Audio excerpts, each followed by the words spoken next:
दर्शन कराने का हेतु हो गया गोस्वामी तुलसीदास जी को। कोई भी ऋण उसके ऊपर नहीं रहता, ना देव ऋण, ना ऋषि ऋण, ना प्राणी ऋण, ना माता पिता का ऋण, ना दादा परदादा का ऋण, ना पितरों का ऋण, कोई ऋण नहीं रहता।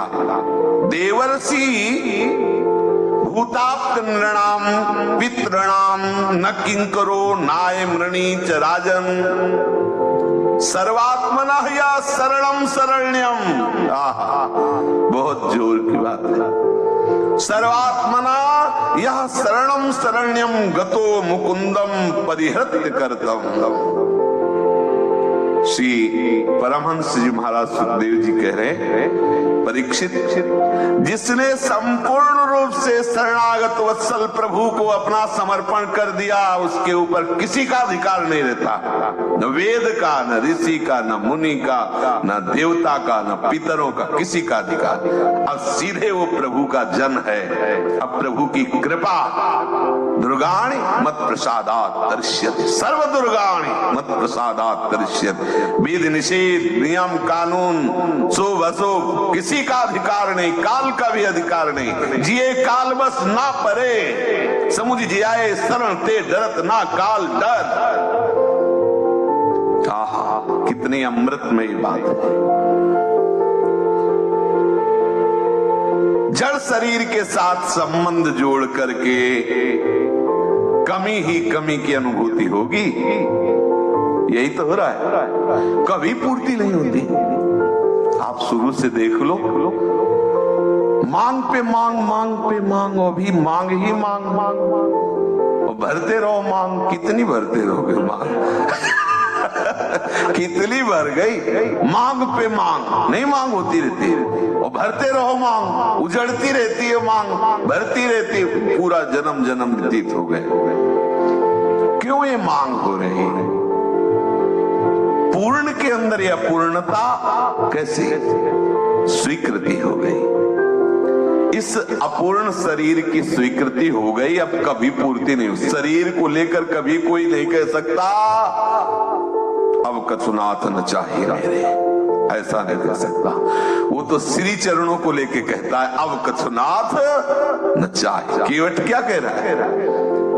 जब श्री चरणों को गोद में लेकर के दुलार कर रहा है तो कह रहा है बहुत काल में कीन मंजूरी, आज दिन सब विधि भल।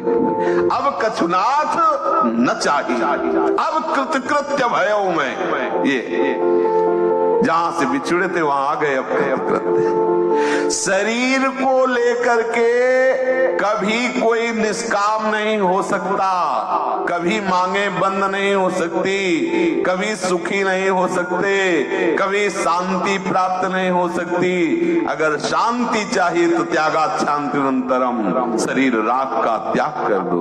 नहीं होता, बड़ा कठिन है, नामे कर दो, प्रभु के नाम कर दो।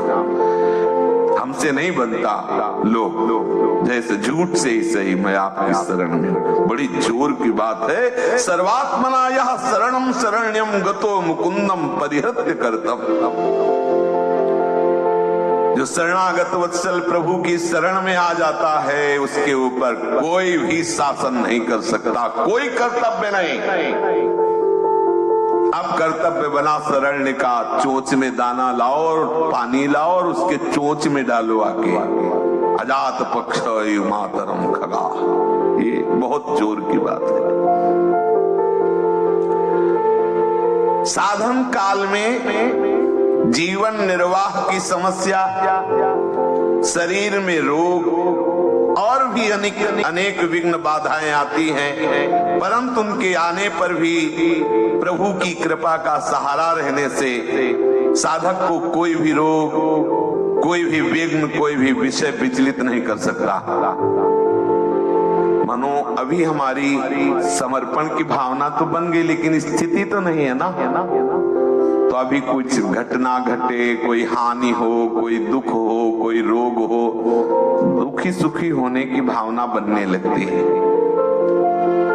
तो कह रहे हैं कि भगवत कृपा का सहारा होने के कारण उसे ज्यादा विचलित नहीं होना पड़ेगा। कृपा बहुत जल्दी संभाल देगी, अंतर से भी और बाहर से।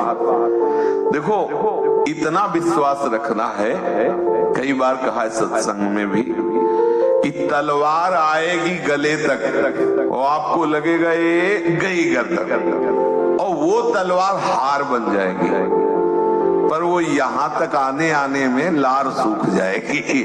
ये होता है। परिणाम में तो लिखित ले लो कि वो तलवार गले का हार बन के शोभा और सुख प्रदान करेगी, पर वो जो वहां से खिंची वो ऐसे आई तो यहां तक आते आते बस ये है कि उस समय तलवार को ना देख करके हरि को देखे तो बच सकता है। बकाया अगर हरि को नहीं भी देख रहा है तो तलवार की